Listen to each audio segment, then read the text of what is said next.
તો નમસ્તે મિત્રો, સ્વાગત છે તમને એક નવા વિડીયો પર।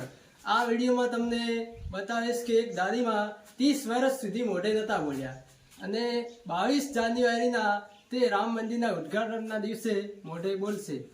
તો વિડીયોમાં આગળ બન્યા રહો।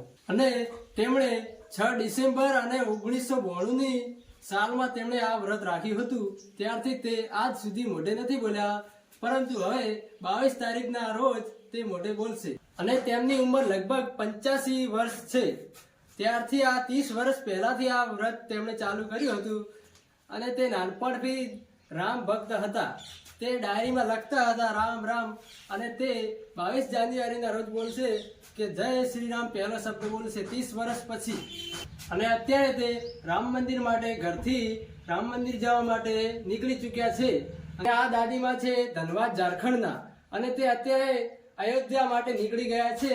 ત્યાં જઈને પહેલો શબ્દ બોલશે જય સીતારામ, આવો શબ્દ બોલશે। અને આ દાદીમાનું નામ છે સરસ્વતી, એમનું નામ સરસ્વતી દેવી છે અને તે નાનપણથી જ રામ ભક્ત હતા અને અત્યારે તે મૌન વ્રત રાખીને શેઠ અયોધ્યા પહોંચવા થયા છે। અને આ દાદીમાં નાનપણથી જ રામ ભક્ત હતા અને અત્યારે તેમનું વ્રત 30 વર્ષ પછી પૂરું થશે। તો નમસ્તે મિત્રો, આ વિડીયોમાં આટલું જ। મળીએ એક નવા વિડીયો સાથે। તો જય શ્રી રામ।